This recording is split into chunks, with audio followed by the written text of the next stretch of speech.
Hello, and thank you for joining me. My name is Man Ling. I'm thrilled to bring you the book, Mrs. Spring Fragrance by Edith Eaton.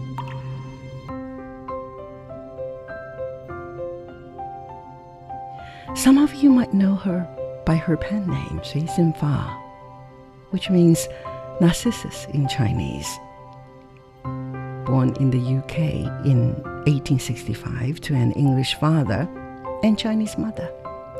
She would later move to the United States and become a voice for the Chinese American community.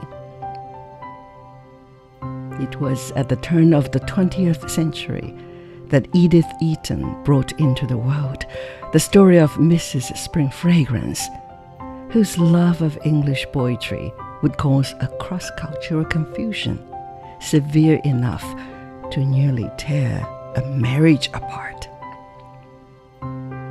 The book also tells us the story of a Chinese man who married a white woman, something so rare at the time it would have been scandalous to many readers. And there is a tale of a young mother who would rather end her baby's short life than see it succumb to what she thought were evil influences from outside her culture. These are just some of the myriad characters whose stories have something to teach us about the sorrows and happiness of Chinese people who left their homeland and migrated to another land. It is perhaps because Edith Eaton's writing is so simple and direct that it can go so deep into the hearts and the minds of its readers. The joys and tragedies of her characters reveal to us the fabric of life of Chinese immigrants in America at the time. In their stories, she lays bare the conflicting values and traditions of the old world and the new, and the seemingly irreconcilable hostility among people from different faiths and cultures. But through her characters' lives, she also shows us how love, hope, and enlightenment can arise from our most difficult struggles. I found myself swept up with the laughter and tears of her characters. As I read along, I was transported back to the time they lived in.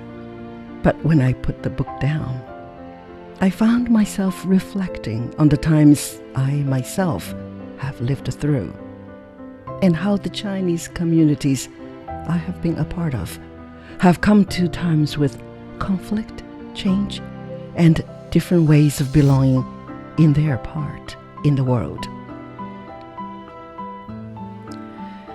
Although Edith passed away before her 50th birthday, more than a century later, her writing remains a part of the rich history shared by Chinese immigrants and the American people.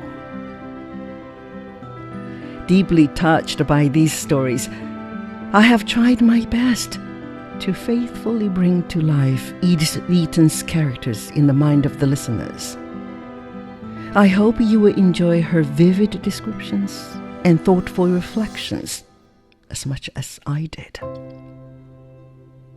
To listen to Mrs. Spring Fragrance and journey into the literary world that Edith Eaton built for us, please subscribe to Books and Beyond on your favorite podcast platform, or visit radio.cgtn.com.